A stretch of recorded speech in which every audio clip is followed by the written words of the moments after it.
नमस्कार दोस्तों। आज हम यहाँ पर अनूपगढ़ क्षेत्र के 30 एपीडी गांव में आए हैं जो बॉर्डर के 2-1 किलोमीटर नज़दीक है। तो आज हम यहाँ पर विजेंद्र जी गिरहोत्रा के जो खजूर का फार्म है यहाँ पर आए हैं। तो गिरहोत्रा जी ने यहाँ पर 4 वैरायटियाँ लगा रखी है, जिनमें से एक मेडजूल, खुरंजी और बरही और खलास, ये 4 वैरायटी इन्होंने लगा रखी है।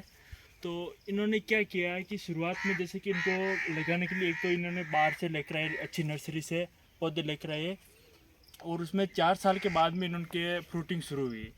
तो इसमें क्या है कि लगभग 8 से 10% तक नर पौधे भी लगाए हैं जो अपने बाग के बाहर की साइड में रहते हैं। तो उन नर पौधे क्या है कि उनके जो फूल है वो मादा फ्लावर से 2-3 महीने पहले आते हैं।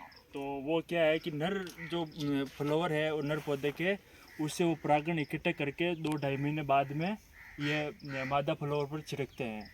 और जो जिस पर यदि वो परागण नहीं पड़ता है फ्लावर पर, वो फिर फ्रूट है वो छोटा रह जाता है। तो इस प्रकार से इन्होंने ये एक तरह से बाग कर रखा है। और इसमें ये जैसे जो बारिश की ज़्यादा समय से रहती है, फल ख़राब होने की दिक्कतें रहती है, तो इसके लिए इन्होंने ये एक पन्नी लगा रखी है जो 2-3 साल तक चलती है। तो इस पन्नी से ये पानी अंदर नहीं जाता और फ्रूट ख़राब नहीं होते और धूप से भी थोड़ी सी बचाव होता है। तो मेनली ये एक तरह से अपने देखें तो इनकम की तरह से देखें या फिर इस फ्रूट में फाइबर ज़्यादा होने से देखें तो काफ़ी पौष्टिक होता है। तो अपन चर्चा करते हैं आज हमारे अपने किसान है विजेंद्र जी, तो इनसे। तो विजेंद्र जी, जैसे कि इस पौधे के अंदर ये एक ऑफ शूट निकला हुआ है, तो ये वापस पौधे लगाने में काम में आ सकता है? आ सकता है, हाँ। यानी कि ये एक तरह से ऑफ शूट है, तो इसमें जैसे जड़ें विकसित करके यहाँ से इसको खुरच के और यहाँ पर कोई खाद वगैरह की पन्नी लगाकर जड़ें विकसित करके कलम की तरह, और इसको अपन दूसरी जगह पर लगाकर एक नए पौधे को दे सकते हैं।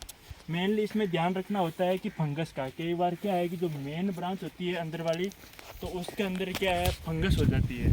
तो उस फंगस के लिए फिर वो फंजीसाइड वगैरह स्प्रे करते हैं।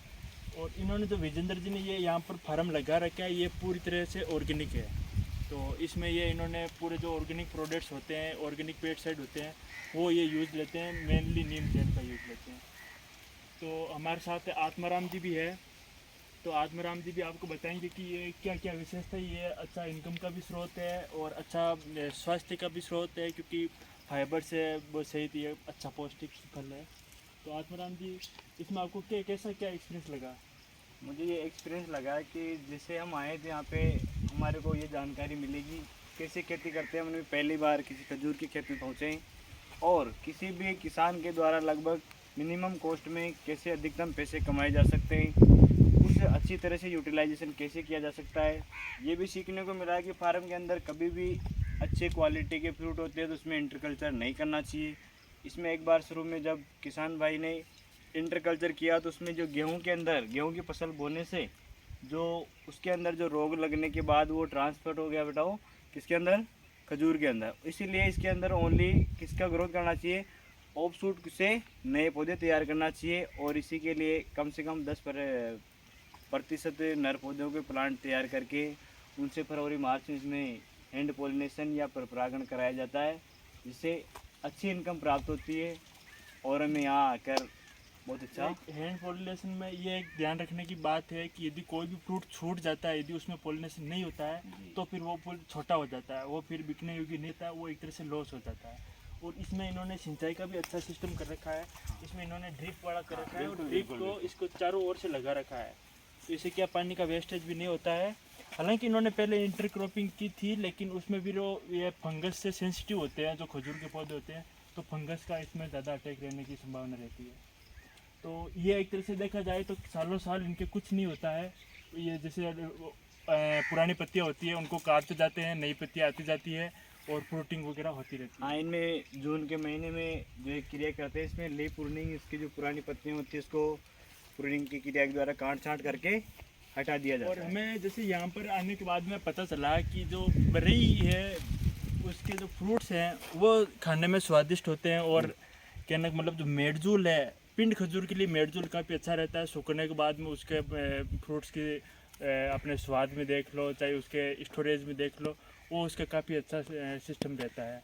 और इन्होंने- मेडजूल पकने में भी देरी से पकती है, तो किसान भाइयों को अधिक इनकम प्राप्त होती है। तो ये एक तरह से पूरा ओवरव्यू है। अब इनके जैसे ये 25 बीघे में लगभग एक मुरब्बे में है खेती, तो मेरे हिसाब से लगभग 70 लाख के आसपास की इनकम हो जाती है, 60 से 70 लाख के आसपास। तो ये एक तरह से इनका ओवरव्यू है, ये काफ़ी अच्छा है ना। लेकिन ये है कि इसमें थोड़ा सा टेक्निकल रखने की ज़रूरत है कि खजूर के पौधे को क्या ज़रूरत होती है, कौन सी न्यूट्रिएंट की किस टाइम ज़रूरत होती है, बस ये रखने की ज़रूरत है। जबकि ऑर्गेनिक जो भी है ना खजूर, वो एक तो स्वादिष्ट भी रहता है और उसमें कोई भी ऐसे गंध वगैरह नहीं आती है। तो बहुत बहुत धन्यवाद, आपका दिन शुभ रहे।